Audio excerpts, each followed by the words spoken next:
وې د شي ځکه نه سم ما دا شونډې خوځولې انسان چې ذکر کوي طبعا شونډې خوځي وې ما له ویل یا ابا امامه ما ورته لبیک یا رسول الله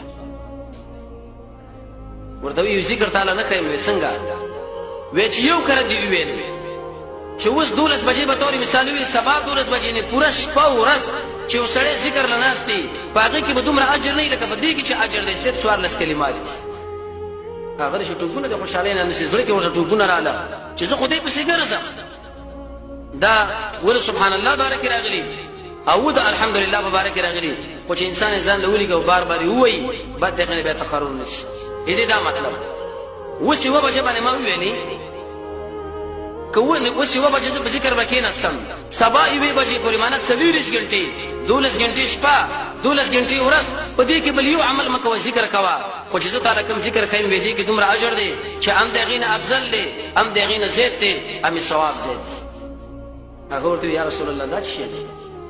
بغدادي وکړه سبحان الله بارک بده شوي سبحان الله عدد ما خلق سبحان الله ملء ما خلق سبحان الله عدد ما في السماوات والارض سبحان الله عدد ما احصى كتابه سبحان الله ملء ما احصى كتابه سبحان الله عدد كل شيء سبحان الله ملء كل شيء داو سبحان الله بارك وكرد شوية الحمد لله عدد ما خلق الحمد لله ملء ما خلق الحمد لله عدد ما في السماوات والارض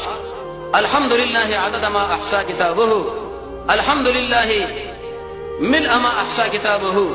الحمد كتابه الحمد لله عدد كل شيء الحمد لله ملء كل شيء دا بنشانك لهم لكو ودا چې تویلې وکړه سبحان الله وکړه الحمد لله دومره اجر دی لکه څلورش ګرځي چې سړی خالص ذکر وکي او د شریعت برابر او د توحید عقیده برابر دغه نه دا زیتم دی افضلم دی او ثواب زیات سبحان الله عدد ما خلق سبحان الله ملء ما خلق سبحان الله عدد ما في السماوات والارض سبحان الله عدد ما احصى كتابه سبحان الله ملء ما احصى كتابه سبحان الله عدد كل شيء سبحان الله ملء كل شيء الحمد لله عدد ما خلق الحمد لله ملء ما خلق الحمد لله عدد ما في السماوات والارض الحمد لله عدد ما احصى كتابه الحمد لله ملء ما احصى كتابه الحمد لله عدد كل شيء الحمد لله ملء كل شيء محمد رسول الله فرمای چې سړی سلیریش کې ذکر وکي او دغه څوارلس کلمات په بل طرف باندې ویلې داغه ټولونه افضل هم دي بهترم دي زموږ تهجد پاتې کېږي د ورځې وای لکه ټول شپه چې تا تهجد وکړه الحمد لله الله رب العزت دې صحابه کرام تابعداري موږ تاسو له نصیب کې وصلی الله تعالی علی خیر خلقه محمد و علیه وصحبه